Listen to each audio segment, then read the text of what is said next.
तैयार हो सभी?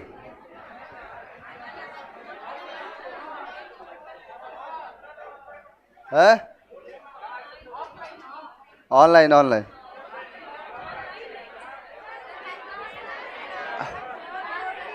ऑफलाइन है। डेटा खत्म हो जाएगा। फिर डेटा तो आता है, पैक करा लेना, रिचार्ज करा लेना 360p में। देखना, बैठो जल्दी।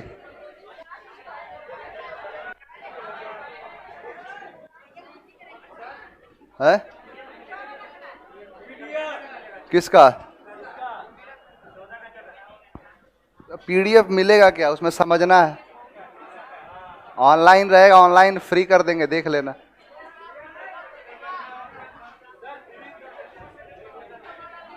फ्री ही रहेगा। जल्दी बैठो, आते हो आराम से सो के।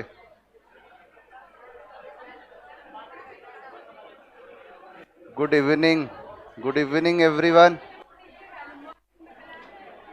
10 बजे,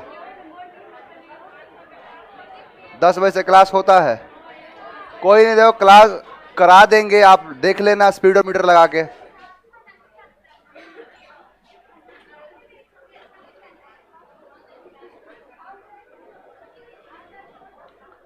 बैठो जल्दी, स्टार्ट किया जाए, समय बहुत कम है।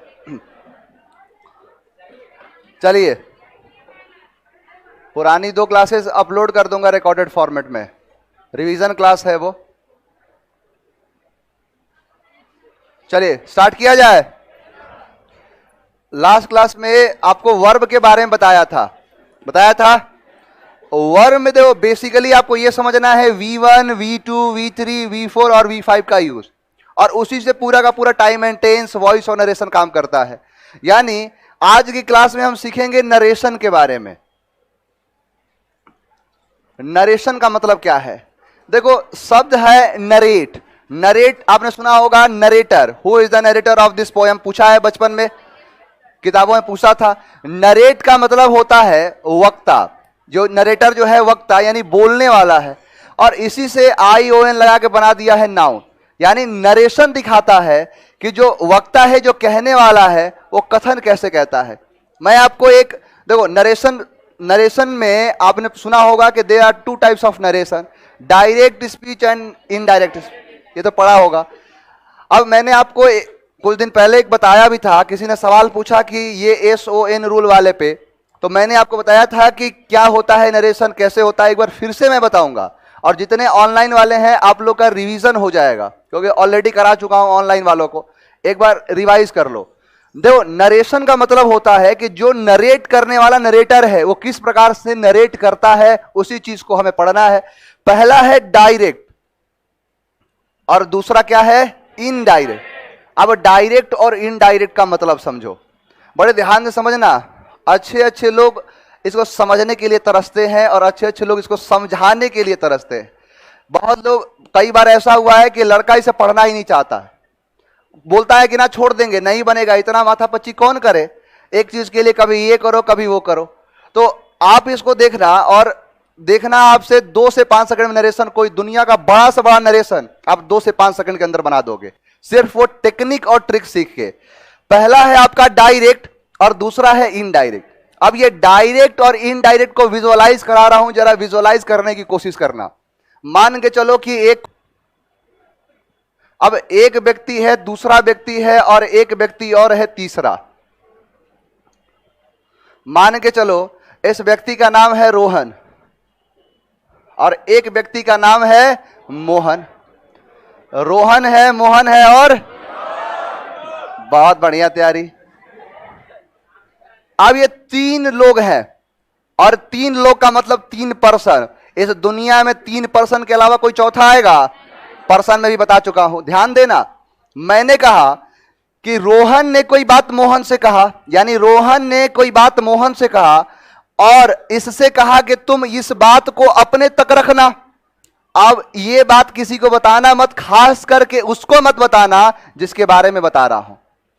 यानी रोहन ने कहा मोहन से कि मैं विनोद के बारे में सब कुछ जानता हूं, यानी रोहन ने कहा मोहन से कि मैं विनोद के बारे में सब कुछ जानता हूं और ये बात विनोद को मत बताना। अब मोहन उठा, अब मोहन बर्दाश्त होगा, खास करके वो जब कह दिया जाए कि ये बात बताना मत, तो मन करता है और जल्दी बता दे। अब मोहन उठा गया विनोद के पास और बोला कि रोहन मुझसे कहा कि मैं विनोद के बारे में सब कुछ जानता हूं। यानी ये रोहन ने कहा था ना मैं, अब ये कह दिया कि मैं। अब देखो कि विनोद को क्या लगेगा कि मोहन सारी बातें जानता है, सारी चीजों के बारे में मोहन को पता है, लेकिन जानता कौन है? रोहन। यानी मोहन ने तो कहा, इसकी बात को उसी के शब्दों में डायरेक्ट कह दिया इसके पास, इसीलिए इसको कहते हैं डायरेक्ट स्पीच। और डायरेक्ट स्पीच में प्रॉब्लम आती है पर्सन को लेके। एंड डायरेक्ट स्पीच में पता नहीं चलता है कि कह किसको रहे हैं। रोहन ने कहा मोहन से कि मैं विनोद के बारे में सब जानता हूं, मैं विनोद को जानता हूं।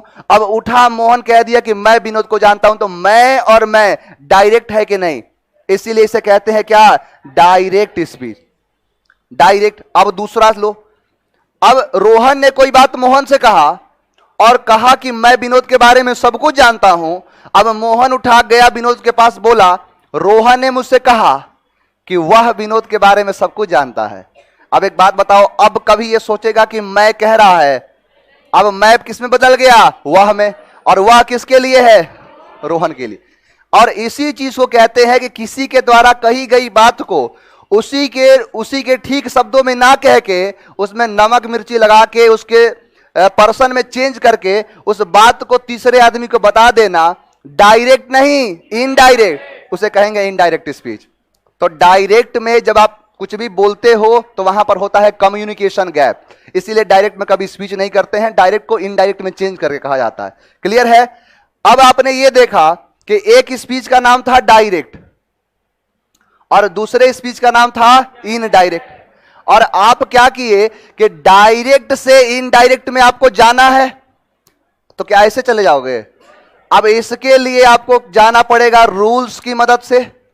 रूल्स की मदद से जाओगे और रूल्स क्या कहता है कि इसके अंदर पढ़ना है सीपीओ, जिसका मतलब है सीपीओ रूल्स के थ्रू, जिसमें सी का मतलब क्या है? कंजंक्शन। पी का मतलब क्या है? और ओ का मतलब अदर वर्ड्स।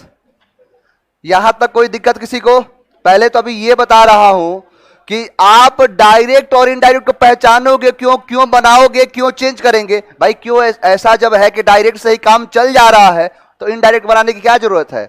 लेकिन डायरेक्ट से बताओ काम चला, वहां गलत कुछ और हो गया, कह कुछ और के लिए रहा था, हो गया कुछ और। समझ में आया?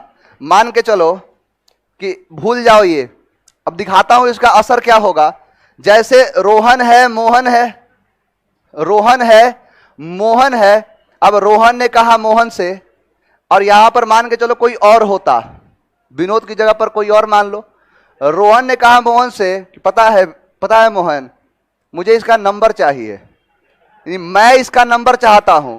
ये उठा गया और कहा कि रोहन कहा मुझसे कि मैं इसका नंबर चाहता हूं, मैं तुम्हारा नंबर चाहता हूं।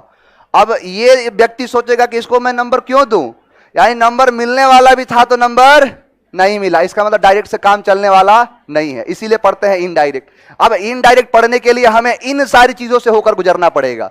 अब ध्यान दो, मैं अगर कहा आपसे कि जब भी आप नरेशन बनाओगे तो उसके अंदर दो चीजें आएंगी, एक को कहते हैं रिपोर्टेड वर्ब।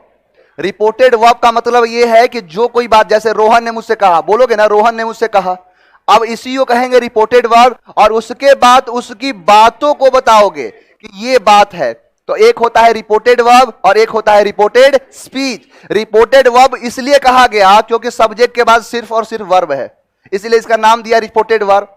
कॉमा लगाया और कॉमा को उल्टा कर दिया, इन्वर्ट कर दिया, तो कॉमा नहीं कॉमास। एक होता तो कॉमा, दो होता तो कॉमास। और आरएस को बदल दिया सब्जेक्ट के साथ वर्ब, वर्ब के साथ ऑब्जेक्ट। फुल स्टॉप लगाया, इन्वर्टेड कॉमा क्लोज कर दिया। इस स्ट्रक्चर को नाम क्या दोगे? डायरेक्ट। क्या करोगे? डायरेक्ट, यानी डायरेक्ट स्पीच होगा। अब आपको क्या करना है कि डायरेक्ट से जाना है किस में? इनडायरेक्ट में। ऐसे ही चले जाओगे।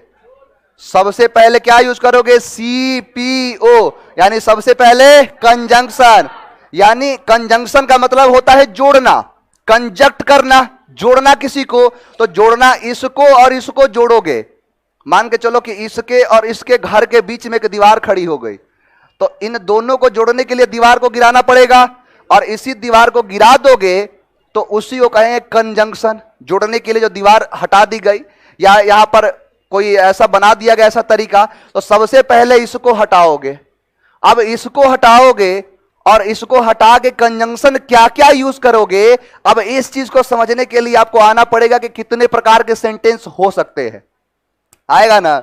और मैंने आपको बताया था कि सेंटेंस 5 प्रकार के हो सकते हैं, जो 2 तो हम बचपन से पढ़ते आ रहे हैं। पहला है एसर्टिव, है ना? एक है एसर्टिव। एसर्टिव का मतलब है कि एक पॉजिटिव भी और एक नेगेटिव भी। जैसे राम आम खाता है, राम आम नहीं खाता है। दूसरा होगा इंटेरोगेटिव। इंटेरोगेटिव का मतलब होगा पूछताछ करने वाला। अब इंटेरोगेटिव भी 2 प्रकार के, एक होगा एक्सिलरी वर्ब से शुरू और एक होगा WH से शुरू, होगा ना? अब एक्सिलरी वर्ब भी जो है अगर इससे शुरू हो तो इसके साथ लगाते हैं 2 चीज, एक है इफ और एक है वेदर। इफ या फिर वेदर, जहां पर इफ का इस्तेमाल 90% और वेदर का इस्तेमाल 10%। और WH अगर रहेगा तो सेम WH, जैसे वॉट रहे तो वॉट ही। वॉट कहा? कंजंक्शन को हटाएं, यानी कंजंक्शन को लगाएंगे कॉमा, इन्वर्टेड कॉमा को हटाने के बाद। इतना समझ में आया? अब यही है ना। अब इसके भी 2 हो सकते हैं, नेगेटिव पॉजिटिव। इसके भी 2 नेगेटिव पॉजिटिव। बचपन से 6 बनाना सीख रहे हो, ये तो पहचान लोगे। इंपरेटिव सेंटेंस अलग से पढ़ाऊंगा कि इंपरेटिव में क्या होता है, इंपरेटिव का क्या होता है, खास करके कि इंपरेटिव की पहचान है V1 प्लस ऑब्जेक्ट से। जैसे close the door, open the door, sit down, get up, तो ये क्या है? V1 plus object. तो इसमें कुछ नहीं करना है, इंपरेटिव में टू के साथ V1 लगा दो, बस हो गया। जैसे मैंने बोला ओपन द डोर, तो to open the door, close the door, to close the door, बस हो गया। डेट नहीं, टू। अब इसका मतलब यह हो गया कि यहां पर टू लगा दोगे, यहां पर इफ या वेदर, और यहां पर सेम WH। लेकिन अगर एसर्टिव हो जाए तो एसर्टिव में फिर क्या लगाओगे? डेट। क्या लगाओगे? और सबसे ज्यादा पूछता है डेट कंजंक्शन से, यानी 90% आपको डेट कंजंक्शन को लेके चलना है। अगर डेट वाला नहीं है तो आपको कहीं ना कहीं आपको पता चल जाएगा कि हाँ ये डेट वाला लगने वाला नहीं है, और धीरे धीरे आपको कॉन्फिडेंस आता चला जाएगा, अपने आप आ जाएगा। क्लियर है? आगे बढ़ जाऊं। अब देखो, मैंने कहा आपसे कि सबसे पहले कंजंक्शन को लगाओ, इसको हटाओ, तो कंजंक्शन का लगाना सीख गए? सीख गए कि नहीं? अब दूसरा है कि पर्सन का लगाना, चेंज ऑफ पर्सन। यानी चेंज ऑफ पर्सन का मतलब यह है कि जैसे इसने कहा था कि मैं उसको जानता हूं, और यहां भी कह दिया मैं उसको जानता हूं, तो मैं को वह हमें चेंज करना पड़ेगा। यानी यहीं पर एक रूल निकल के आता है SON, 1 2 3। अब ये 1 2 3 SON रूल क्या है भला? कितने लोग हैं जो इस रूल को नहीं जानते? जरा हाथ उठाओ। 4-5 लोग हैं। देखो, इसका मतलब यह है कि S का मतलब सब्जेक्ट, O का मतलब ऑब्जेक्ट, और N का मतलब नो चेंज। सब्जेक्ट ऑब्जेक्ट समझते हो ना? जैसे मैंने यहां पर लिखा सब्जेक्ट वर्ब ऑब्जेक्ट, वर्ब से पहले सब्जेक्ट और वर्ब के बाद ऑब्जेक्ट, यही है। मैंने कहा कि सब्जेक्ट के बाद मैं वर्ब लिखूं, कॉमा लगाया, inverted comma, subject verb plus object किया, तो इस वाले को क्या कहेंगे? RV, और इस वाले को क्या कहेंगे? RS। मैंने ये कहा, एक जरा बात बताना, ध्यान से सुनना, ये पूरा का पूरा खेल इस पर है। यहां पर जो रहेगा वो तो उतारना है, बस ये चेंज होगा। अब मैं अगर आपसे एक सवाल पूछूं कि सब्जेक्ट जो यहां पर है, यहां पर कितने पर्सन हो सकते हैं? 3 ही पर्सन होगा। यानी एक होगा बोलने वाला, एक होगा सुनने वाला, और एक उन दोनों को छोड़ के जिनके बारे में बात करेंगे, यानी 3 पर्सन होंगे। तो सबसे पहला पर्सन से समझते हैं कि अगर पहला पर्सन हो तो क्या करेंगे। यानी पहला पर्सन का मतलब है I या फिर V। अब I और V का मतलब फर्स्ट पर्सन। अगर आरएस का फर्स्ट पर्सन, अगर आरएस में फर्स्ट पर्सन हो तो आरवी के सब्जेक्ट के हिसाब से बदल जाएगा। समझ में आया? ये मैंने ये कहा अगर कोई सेंटेंस लिखे और इसके अंदर आरएस के अंदर फर्स्ट पर्सन को लगा दिया, तो यहां फर्स्ट पर्सन को लगा दिया तो इस फर्स्ट पर्सन को काट देना और यहां पर जो रहे उसे उतार देना। जैसे मैंने यहां पर लिखा ही, मैंने लिखा ही और यहां पर लिखा मैंने he says, comma inverted comma, और यहां पर कर दिया आई एम हैप्पी। अब एक बात बताओ कि सबसे पहले करोगे क्या? तो कंजंक्शन को हटाओगे, हटाओगे ना? कंजंक्शन को हटाए क्या लगा दिए? क्योंकि सेंटेंस है असर्टिव का, दैट लगा दिए। ही सेज का क्या हो गया? ही सेज हो गया ना। अब मैंने कहा कि आरएस के अंदर अगर फर्स्ट पर्सन हो जाए, बताओ फर्स्ट पर्सन है कि नहीं? तो फर्स्ट पर्सन को काट देना और काटने के बाद जो यहां पर रहेगा, अगर काटने के बाद यहां आई भी हो तो आई को भी उतारोगे। यानी अगर यहां पर आई है और यहां पर भी आई है तो इसको काट चुके हो और इसी को उतार चुके। यानी मैं पूछूं कि अगर यहां पर आई यहां पर है और मैं ये आई लिखा हूं तो ये वाला आई नहीं है, ये वाला आई है। तो मैंने ये कहा कि आई को काट दो और जो यहां पर है उसे उतार दो। अब यहां पर ही है तो क्या उतार दोगे? अगर यहां पर सी होता तो, अगर यहां पर यू होता तो, अगर यहां पर दे होता तो, होता ना? अगर यहां पर राम होता तो, अगर यहां पर राम होता तो यहां पर भी लिखोगे राम, राम सेज, और फिर यहां पर क्या कर दोगे? राम को उतार दोगे। एक मिनट, अगर राम को उतारोगे तो ये तो गलती नहीं किए, लेकिन अब ये नरेशन की गलती नहीं है, ये नाउन की गलती है, प्रोनाउन की गलती है कि जो नाउन का रिपीटेशन नहीं होने देगा। अब यहां पर राम को काटोगे और राम एक नाउन था और नाउन के बदले में आता है प्रोनाउन, तो इसीलिए यहां पर क्या हो जाएगा? इतना समझ में आया? मैंने ये कहा है कि अगर फर्स्ट पर्सन तुम्हें दिख जाए, फर्स्ट पर्सन को उड़ाओ और यहां पर जो हो उसे उतार दो। समझ में आया? यानी फर्स्ट पर्सन यही तो होगा, फर्स्ट पर्सन होगा, सेकंड पर्सन होगा, थर्ड पर्सन होगा। आओ जरा देखा जाए क्वेश्चन बनता है कि नहीं। अब इस अकेले कॉन्सेप्ट से देखो, दिखाता हूं कितने क्वेश्चन बनेंगे। पहला है कि he said I am buying a new pen. एक बात बताओ, मैंने ये सिखाया कि अगर आरएस में फर्स्ट पर्सन दिख जाए काट दो और किसको उतार दो? जो यहां पे रहेगा आरवी के अंदर जो सब्जेक्ट रहेगा उसको उतार देना। और आरवी के अंदर क्या है? ही। तो जहां आई होगा काट दोगे, आई होगा काट दोगे, जहां सी हो वो भी नहीं होगा, क्या होगा? आंसर है। इतना बात है? आई के साथ वॉज क्यों लगा? देखो ये है, देखो धीरे धीरे बताऊंगा, अभी इसमें बहुत कुछ है। अभी तो एक चीज सिखाया हूं, अभी 5-10 मिनट नहीं हुए। मैं जितना सिखाना चाहता हूं, देखो ये सेंटेंस अपने आप में सही है, दुनिया की कोई ताकत नहीं जिसे काट सकती है, गलत है। ये सेंटेंस 100% सही है, लेकिन अभी चेंज ऑफ पर्सन पढ़ा रहा हूं और तुम चेंज ऑफ वर्ब की बात कर रहे हो। इसे कहते हैं चेंज ऑफ वर्ब। ये आगे कराऊंगा कि अगर यहां पास्ट का हो तो इसे भी पास्ट में बदल देते हैं, ये आगे का रूल है। अभी तो पर्सन करा रहा हूं ना, आराम आराम से आगे बढ़ो। मैंने ये कहा आई दिखा काटो और आरवी के सब्जेक्ट के हिसाब से चेंज कर दो। देखो एक और क्वेश्चन मैंने लिखा, ही said I have done my job. अब आई दिखा, आई को उड़ाओ, उड़ा दिए। अब यहां पर ही है तो ही होगा, अगर सी होता तो सी होता। यानी आई का आई नहीं होगा, आई नहीं होगा, ही होगा, ही होगा। क्लियर? अब दो सुनो, एक मिनट। अब देखो यहां इसके हिसाब से नहीं बताऊंगा मैं, यानी हैज और हैड के हिसाब से नहीं बताऊंगा, ये वर्ब का टॉपिक है। अब एक बात बताओ, मैंने कहा ये कि अगर फर्स्ट पर्सन होगा तो उसको आरवी के सब्जेक्ट के हिसाब से बदल देंगे, बदलेंगे ना। इसका मतलब यह है कि आई अगर होगा तो सिर्फ आई को ही काटेंगे और वी को ही काटेंगे, नहीं।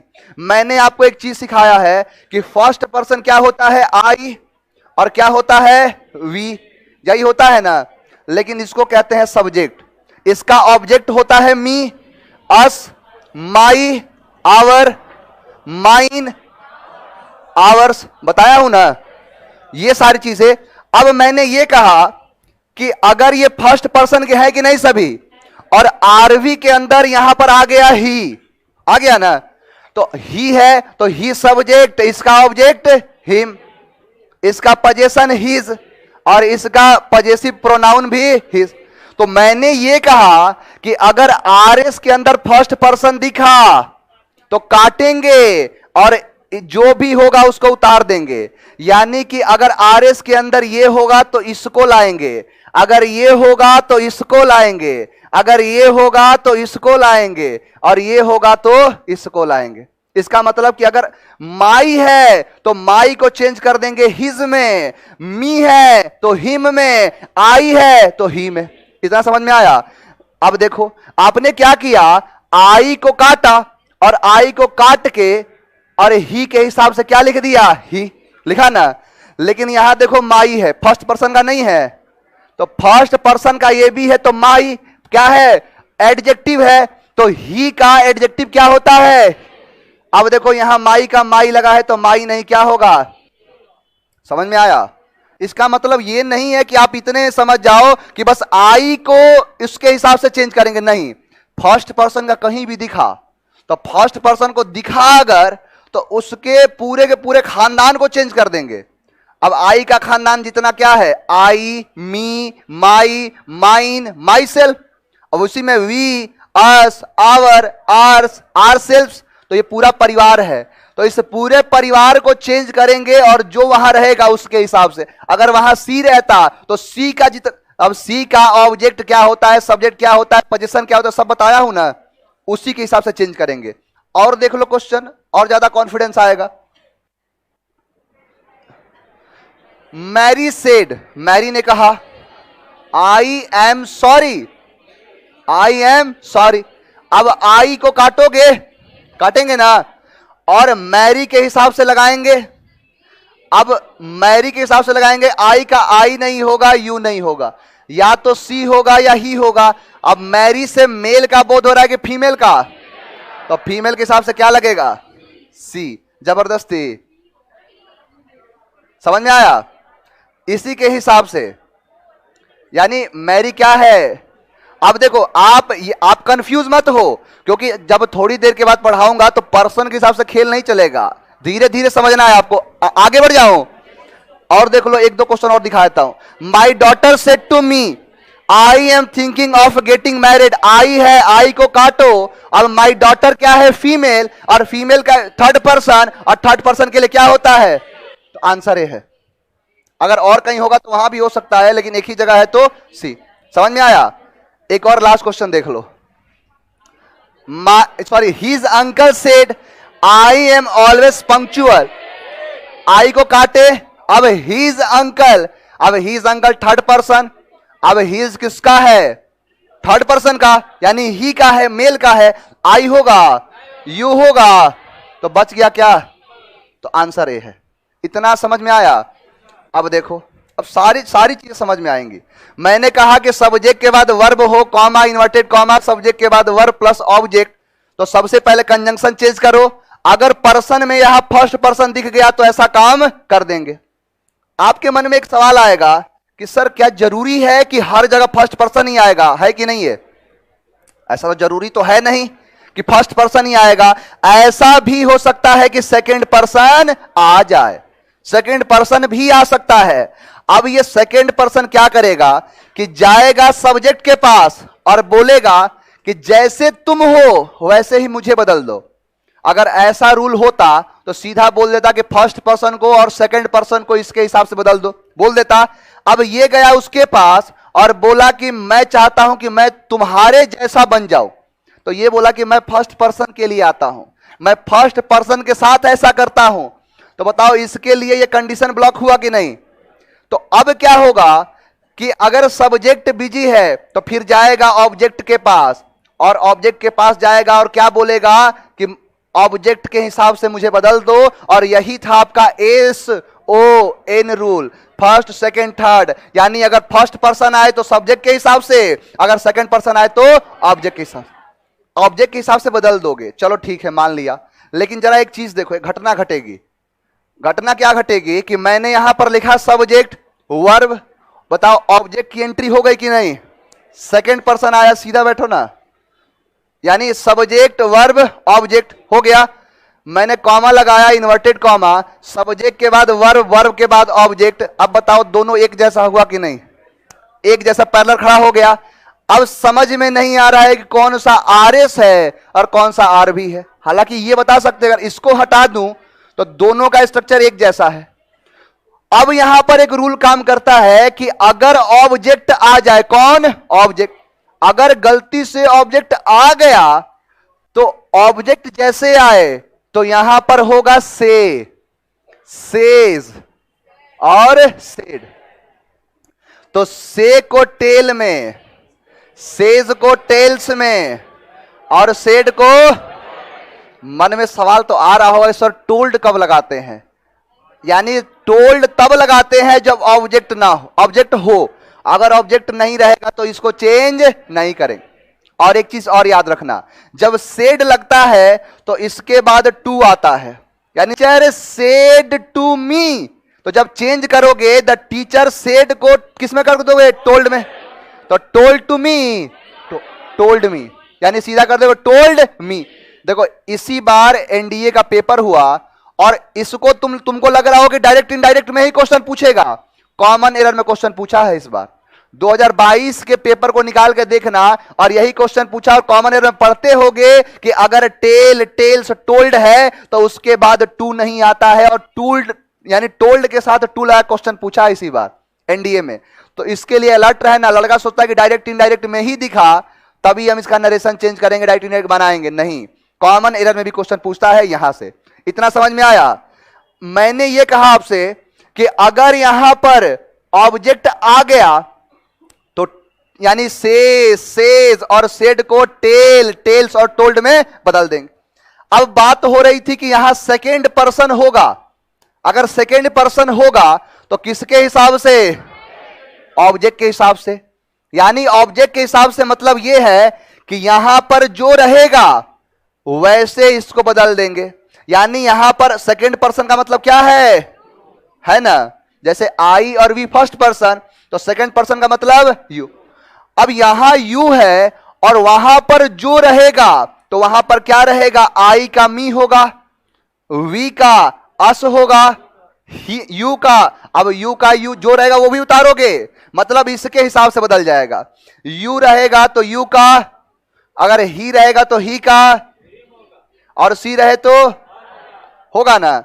तो मी को, अस को, यू को, हिम को, हर को इसके हिसाब से बदलने का मतलब है कि मी का आई कर देंगे, अस का वी कर देंगे, यू का यू ही रखेंगे, हिम का और हर का।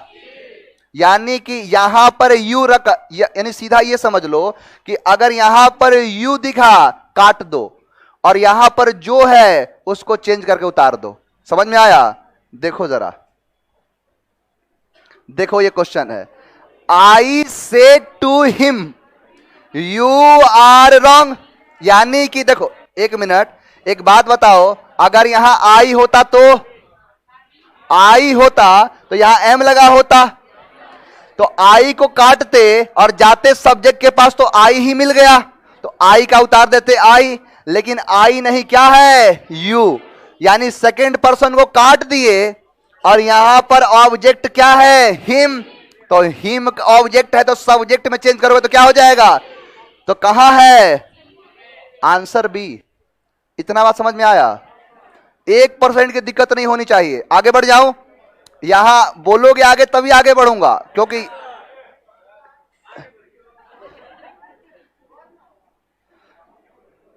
मैं क्या बोल रहा हूं कि तुम वर्ब के पास मत जाओ, वर्ब को भी चेंज करते हैं। कहां पे बोल रहे हो वर्ब के लिए?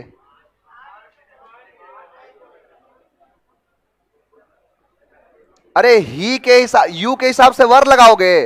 अरे यहां पर यू रहता तब तो वर्ब आता, जैसा सब्जेक्ट वैसा वर्ब। सब्जेक्ट सिंगुलर तो वर्ब सिंगुलर, ये वर्ब का टॉपिक है। आगे बढ़ जाऊं। अब देखो, मैंने आपको ये कहा कि अगर सेकेंड पर्सन दिखा काटो, काट दिए, जाओगे सब्जेक्ट के पास। सब्जेक्ट के पास कब जाओगे?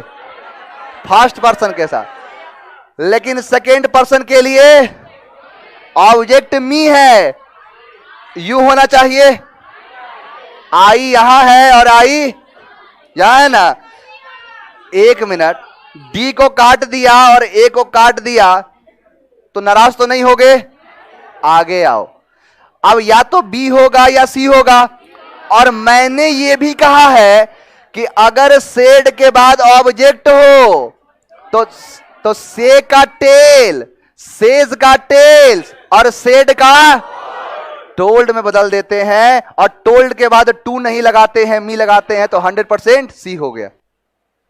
इसका मतलब समझ चुके हो? अब देखो, दो चीज लिखवाया, उसको रिकॉल कर रहा हूं। मैंने लिखा सब्जेक्ट के बाद वर्ब है, वर्ब है और प्लस क्या है, वर्ब के बाद कॉमा लगाया, इन्वर्टेड कॉमा, सब्जेक्ट वर्ब और ऑब्जेक्ट, बोला ना। अब यहां सब्जेक्ट में पहला पर्सन भी हो सकता है, तो पहला पर्सन सब्जेक्ट के हिसाब से, दूसरा पर्सन भी हो सकता है, तो दूसरा पर्सन ऑब्जेक्ट के हिसाब से। अब आपके मन में एक सवाल आएगा कि सर अगर ऐसा हो कि यहां पर सेकंड पर्सन दे दे और ऑब्जेक्ट दे ही ना, आया सवाल ना? मुझे पता है ना कि क्या क्या मन में सवाल आ सकता है। तो इस कंडीशन में याद रखना कि अगर यहां पर यू लिख दिया और ऑब्जेक्ट दे ही ना, तो एक बात बताओ, अगर ऑब्जेक्ट देता तो क्या क्या देता?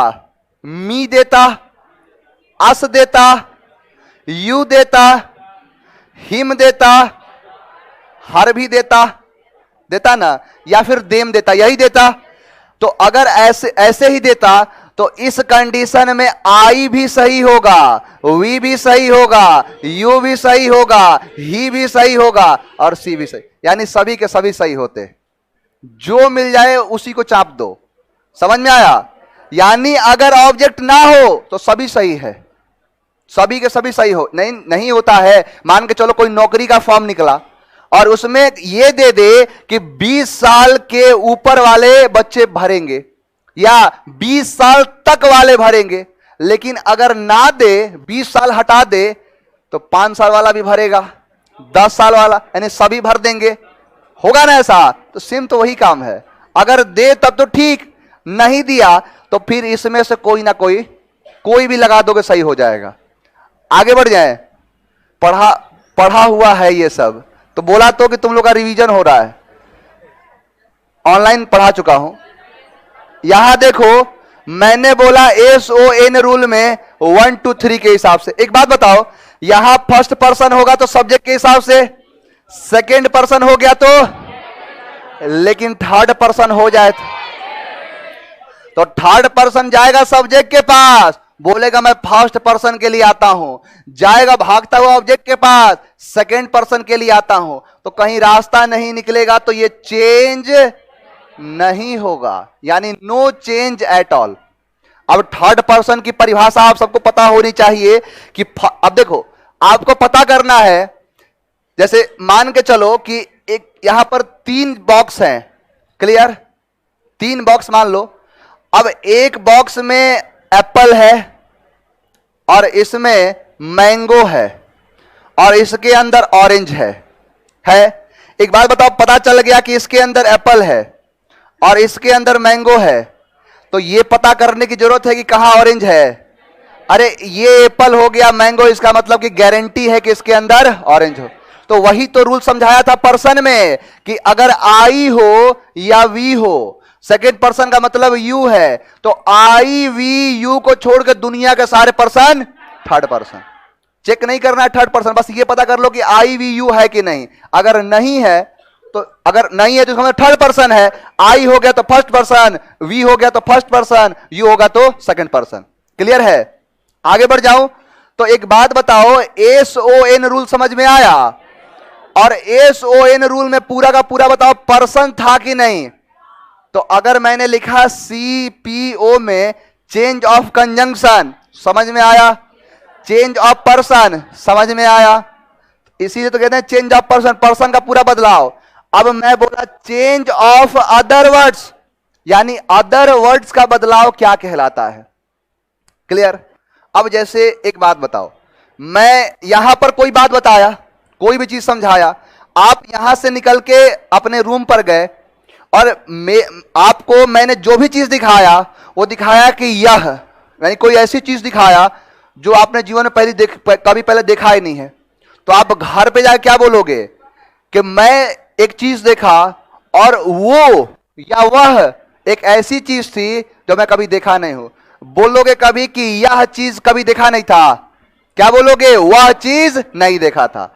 इसीलिए जो यानी वर्ड्स का, अदर वर्ड्स का बदलाव क्या कहता है कि जो यह है उसको बोलने के बाद वह हो जाता है, जो ये सब है वो सब हो जाता है, जो यहां है वो वहां हो जाता है। समझ में आया? इसलिए कहते हैं चेंज ऑफ अदर वर्ड्स। जरा गौर फरमाना और देखो, मैंने कहा कि अगर डायरेक्ट के अंदर दिस है तो इनडायरेक्ट के अंदर, अगर दिस है, नाउ है, हेयर है इतना समझ में आ गया? यानी दिस का डैट, दिस का दोस्त, नाउ का देन और हेयर का देयर। अब मैंने बोला यस्टरडे, और यस्टरडे को यहां कहते हैं प्रीवियस डे। जैसे ऑनलाइन में देखे होंगे कि जैसे अभी क्लास चल रही है लाइव, और जैसे ये क्लास खत्म होगा और कल चेक करोगे तो कल यस्टरडे क्लास नहीं प्रीवियस क्लास दिखाता है, यानी yesterday is equal to previous. हुआ ना? तो यस्टरडे तो प्रीवियस डे, मैंने लिखा today that day, tonight change हो गया। इसको नोट करो जल्दी, अदर वर्ड्स ये याद होना चाहिए आपको। पटना जाना पड़ेगा, ऑनलाइन बंद।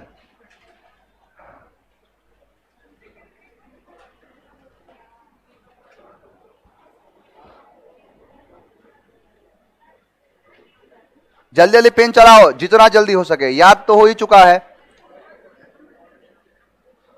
वो कैब भी होगा।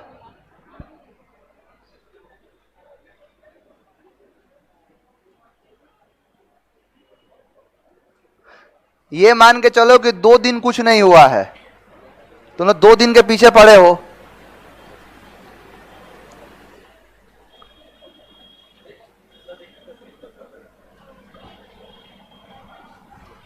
जल्दी नोट करो।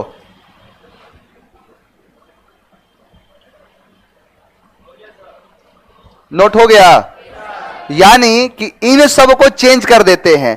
ऐसे और सारे शब्द हैं, जैसे मैंने बोला टुमारो, यानी टुमारो का मतलब एक यस्टरडे मतलब बीता हुआ कल, और टुमारो का मतलब आने वाला कल। जैसे ये मान के चलो कि ये प्रेजेंट है, यानी प्रेजेंट कंडीशन है। ये वाला यस्टरडे पॉइंट हुआ ना, और ये वाला टुमारो है, यानी यस्टरडे को, सॉरी, टुमारो का मतलब अगला है और नेक्स्ट का मतलब पिछला होता है, ये भी अगला है। तो टुमारो का मतलब नेक्स्ट डे, यानी डायरेक्ट के अंदर अगर टुमारो दिख गया तो काट देना और जाके देखना कि कहां नेक्स्ट डे लिखा है। और इससे मैं आपको 2 से 5 सेकंड में क्वेश्चन का तरीका जो बताऊंगा, उन 2 से 5 सेकंड का तरीका देखना कैसे समझ में आएगा। यही तरीका काम करेगा कि जहां टुमारो दिखा तुरंत काटो और ऑप्शन में चेक करो किस ऑप्शन में क्या लगा है, नेक्स्ट डे। समझ में आया? अब देखो द डे आफ्टर, इसमें लगा होना चाहिए द डे आफ्टर टुमारो है, यानी कि ये आज का दिन, ये टुमारो, और टुमारो के बाद का दिन, टुमारो के बाद का दिन। तो आज से ये पहला दिन और ये दूसरा दिन, तो 2 days लेटर, यानी 2 दिन बाद। द डे बिफोर यस्टरडे, यानी ये यस्टरडे का दिन और उसके पहले वाले दिन, तो ये 1 और ये 2, तो यानी 2 days बिफोर। बिफोर का मतलब पहले, लेटर का मतलब बाद में। तो बात वही है, बात वही है। क्लियर है? जल्दी से नोट करो इसे, बहुत सारे शब्द हैं। टुडे का दैट डे क्यों होता है सर? दिस डे क्यों नहीं होता? क्योंकि जब आप उसे बताओगे किसी व्यक्ति को तो उस समय दिस नहीं दिखाओगे, क्योंकि दिस पास के लिए होता है और वो तो पहले का दिन है। हो गया, आगे बढ़े। अब देखो ध्यान से देखना, यहां पर लास्ट डे का मतलब भी वही है, लास्ट डे का मतलब पहले का। अब लास्ट डे को चेंज कर दिया प्रीवियस में, जैसे अभी बताया यस्टरडे और लास्ट एक जैसा है कि नहीं। जैसे मैंने बोला लास्ट डे हमने क्या पढ़ा था, यानी मैं कल की बात कर रहा हूं और क्लास में क्या आएगा, प्रीवियस क्लास में। तो लास्ट डे का प्रीवियस डे, लास्ट नाइट का प्रीवियस नाइट, लास्ट मंथ का प्रीवियस मंथ, लास्ट ईयर का, लास्ट वीक का, यानी लास्ट दिखा तो प्रीवियस ढूंढेंगे। और जो लगा रहे, जैसे मैं बोलूं लास्ट मंथ है, लास्ट ईयर है, लास्ट वीक है, मैंने बोला लास्ट डिकेड का प्रीवियस डिकेड, लास्ट सेंचुरी का प्रीवियस सेंचुरी। समझ में आया, लास्ट को बस प्रीवियस में चेंज कर देते हैं। नोट हो गया, नोट करो।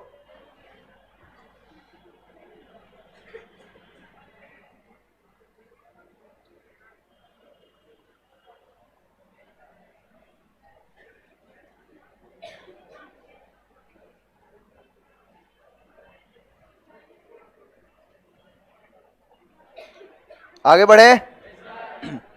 अरे एक जगह लिखो और खींचते चले जाओ, चाप दो सब।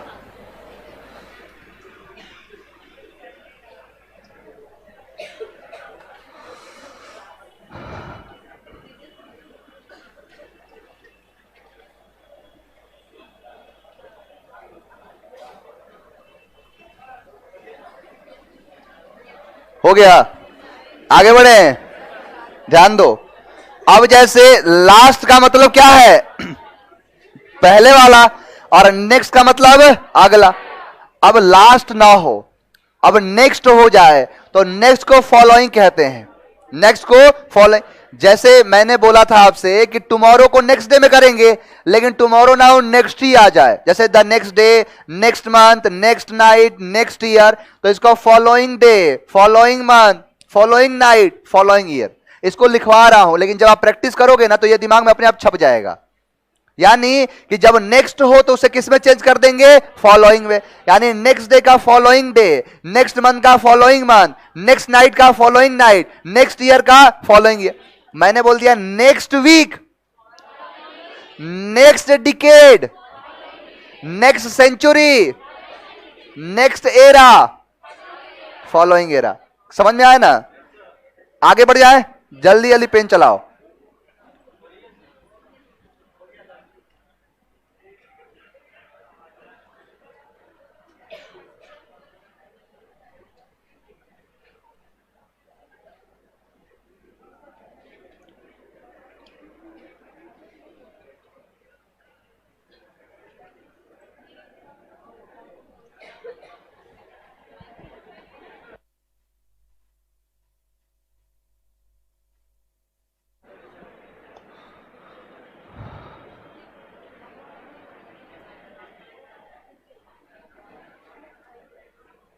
आगे बढ़ जाए। अब देखो ध्यान से देखना, अब क्या करना है आपको कि मैं बार बार आपको एक चीज बताया हूं, इज एम आर प्रेजेंट का है कि नहीं। तो प्रेजेंट का है तो इसको चेंज कर देते हैं पास्ट में। और देखो ये वर्ब है कि नहीं, ये भी वर्ब है, इसको मॉडल कहते हैं। और इन सबको कभी कभी एक्सलरी कहते हैं, कभी कभी मेन कहते हैं, लेकिन है ये वर्ब। तो इज एम आर दिखे तो वॉज वर्ब। लेकिन जब पास्ट की बात आए तब, पास्ट की बात करी जाए तब, विल को वुड में, सैल को शुड में, कैन को कुड में और मे को माइट में बदल देते हैं। इसको नोट कर लो।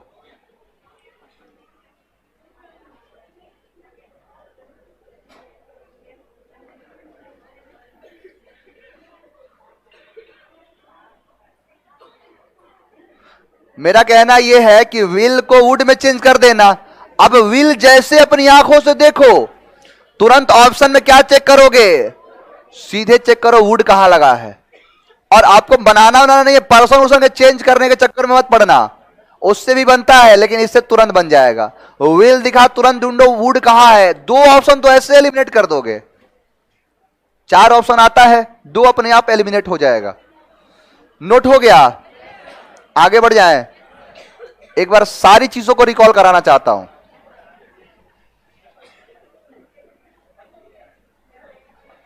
हो गया ना? अब देखो, मैंने कहा आपसे मैंने ये बोला, स्टार्टिंग से बता रहा हूं कि मैंने यहां पर लिखा सब्जेक्ट, सब्जेक्ट के बाद verb, comma, inverted comma, subject verb plus object, ऐसा किया है ना।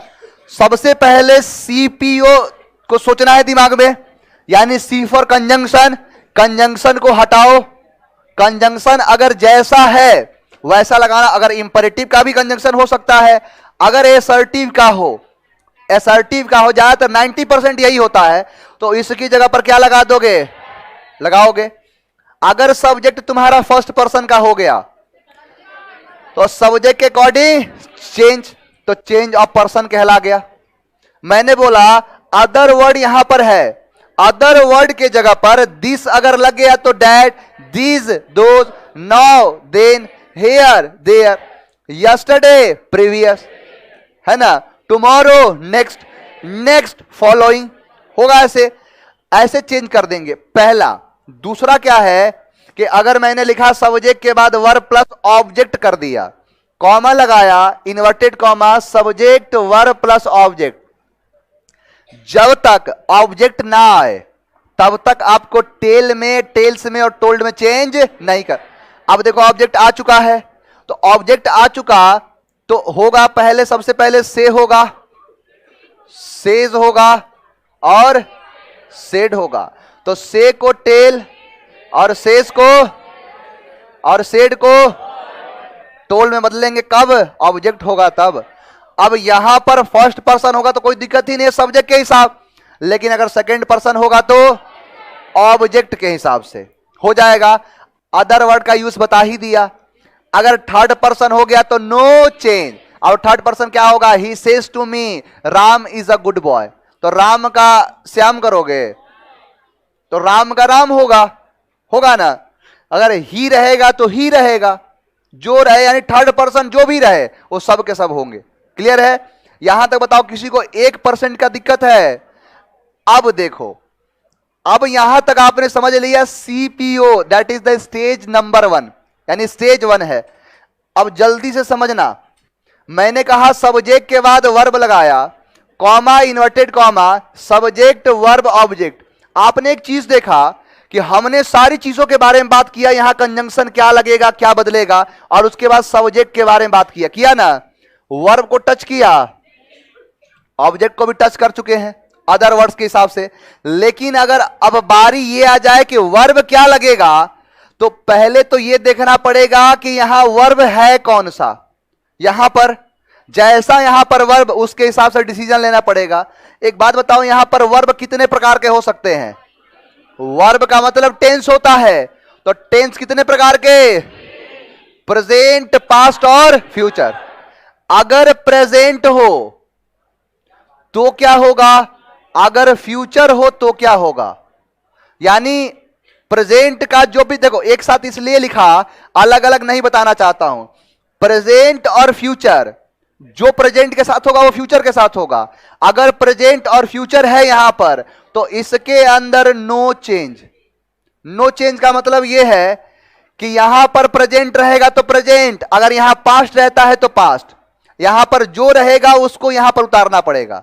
यानी जो रहने का यह मतलब नहीं है कि यहां पर आई था तो आई के हिसाब से यहां एम लगा रहेगा, लगा नहीं रहेगा। तो आई को चेंज करोगे सब्जेक्ट के हिसाब से और यहां पर ही लगा हो तो ही का यहां ही हो जाएगा। अब यहां एम है तो एम लगाओगे, इज लगाएंगे, क्योंकि अब एक बात बताओ, एम को इज में चेंज किए तो टेंस को बदले, वो तो वही टेंस था, प्रेजेंट का ही टेंस था। हाँ, फ्यूचर का भी विल का विल ही रहेगा, ये मत कि विल का वुड कर देना। अभी इसके बाद समझो। अब दूसरा सवाल मन में आता है, यहां कोई चेंज नहीं, प्रेजेंट हो, पास्ट हो, फ्यूचर हो, जो रहे वो रहेगा। क्लियर? एक बात और बताओ, क्या यहां पर प्रेजेंट और फ्यूचर ही होगा? पास्ट भी हो सकता है, हो सकता है ना। अब मैं देखो इसको मिटा रहा हूं और मैंने ये कहा कि अगर प्रेजेंट हो तो ऐसा करेंगे, लेकिन अगर ये पास्ट का हो जाए तो पास्ट का ये हो गया, देखो प्रेजेंट हो गया, फ्यूचर हो गया, तो बच गया पास्ट। तो फिर ये क्या होगा, तो ये भी प्रेजेंट हो सकता है, पास्ट हो सकता है, फ्यूचर हो सकता है। तो ये हो प्रेजेंट, क्या हो, तो इसको इनवर्सली चेंज करते हैं। इनवर्सली चेंज करने का मतलब यह है कि यहां पर प्रेजेंट का मतलब क्या है, प्रेजेंट के कितने आ सकते हैं, 4। Simple present, present continuous, present perfect, present perfect continuous. अगर सिंपल प्रेजेंट आए तो सिंपल पास्ट, प्रेजेंट कॉन्टिन्यूअस आए तो पास्ट कॉन्टिन्यूअस, प्रेजेंट परफेक्ट आए तो पास्ट परफेक्ट, और अगर प्रेजेंट परफेक्ट कॉन्टिन्यूअस हो तो, यानी इस चीज को ऐसे लिखो कि सब्जेक्ट के बाद V1 या V5 प्रेजेंट है कि नहीं, प्लस ऑब्जेक्ट हो तो चेंज कर देंगे सब्जेक्ट के बाद V2 प्लस ऑब्जेक्ट। मैंने कहा सब्जेक्ट के बाद is, am, are plus V4 plus object, मतलब प्रेजेंट कॉन्टिन्यूअस है कि नहीं, तो चेंज कर देंगे सब्जेक्ट के बाद वॉज, वर, वेयर नहीं वर, वॉज, वर, और इसके बाद V4 प्लस ऑब्जेक्ट। इतना समझ में आया। और यही लिखे थे कि इज, एम, आर को चेंज कर देंगे वॉज और वर में। अब यहां क्या हो सकता है कि सब्जेक्ट के बाद हैज या फिर हैव, उसके बाद V3 प्लस ऑब्जेक्ट, तो चेंज कर दो सब्जेक्ट के बाद हैड प्लस V3 में, हो गया। टेंशन होगा, मैंने बोला सब्जेक्ट के बाद हैज हो या फिर हैव हो प्लस बीन हो जाए, उसके बाद आ जाए V4 प्लस ऑब्जेक्ट, कुछ नहीं करना है। अरे इसका मतलब ही तो प्रेजेंट है, इसका यहां देखो, इसका मतलब प्रेजेंट है, इसका मतलब प्रेजेंट है, ये तो कॉन्टिन्यूअस परफेक्ट, यहां परफेक्ट कॉन्टिन्यूअस ही है। यानी मैंने यही तो बोला है कि प्रेजेंट को चेंज करते हैं पास्ट में, तो यहां पर ये प्रेजेंट है तो इसको पास्ट में चेंज कर दिया, यहां पर ये प्रेजेंट है तो पास्ट में चेंज कर दिया, तो यहां पर भी तो यही प्रेजेंट है, तो इसको भी क्या कर दो, पास्ट में चेंज कर दो। यानी हैड के बाद बीन लगाओ, परफेक्ट और प्लस V4 प्लस ऑब्जेक्ट। बताओ कोई तूफान है, नहीं है ना। अब इसी पर देखो कि जो आप लोग, जैसे मैं पहला क्वेश्चन लगाया था तो कई लड़कों ने पूछा या आप लोगों ने पूछा कि सर आपने वर्ब के साथ क्या किया है। देखो यहां पर पहला ये सवाल था ना। अब देखो, आप छोड़ दो पर्सन को, छोड़ो अर्सन, पर्सन छोड़ो। अब देखो मैंने कहा कि देखो ये प्रेजेंट का होता तो कोई चेंज नहीं, लेकिन पास्ट का होगा तो प्रेजेंट का होगा तो पास्ट में जाएगा ना। अब बताओ ये प्रेजेंट है कि नहीं, तो प्रेजेंट का किस में चला जाएगा, इज, एम, आर का पास्ट क्या होता है, वॉज और वर, यहां है कि नहीं, आंसर सही। अब समझ में आया वर्ब। दूसरा देखो, मैंने कहा कि यहां पर ये देखो पास्ट का है कि नहीं, अगर हैव है तो किस में जाएगा, हैज, और हैव का पास्ट होता है हैड, तो हैव का काट के क्या कर देंगे। अब देखो हैड यहां है, हैड यहां है ना, हैड यहां, हैड यहां। अब यहां पर देखना पड़ेगा कि हैड यहां है, हैड यहां है, अब यहां पर आई की मदद से करना पड़ेगा ना। तो आई का आई नहीं होगा, क्या होगा, तो डी है। समझ में आया। यानी सब चीजों की मदद से। एक और देख लो, लास्ट दिखा देता हूं वर्ब का। देखो ये देखो पास्ट है कि नहीं, है ना, तो इज, एम, आर किस में जाएगा, वॉज, वर कहां है, आंसर सही है। किसी भी तरीके से करोगे आंसर सही आएगा। तो ध्यान से सुनो, अब सीधे हमारी क्लास मंडे को होगी और 14 घंटे की क्लास होगी 10 बजे से, 10 AM से लेके 12 PM। 12 PM क्यों, 12 AM ऑफलाइन नहीं, ऑनलाइन। और इसी के अंदर नरेशन का, वॉइस का, नाउन का, प्रोनाउन का, वोकैब का, सबका बदला लेंगे हम लोग। मिलते हैं मंडे को। Thank you very much.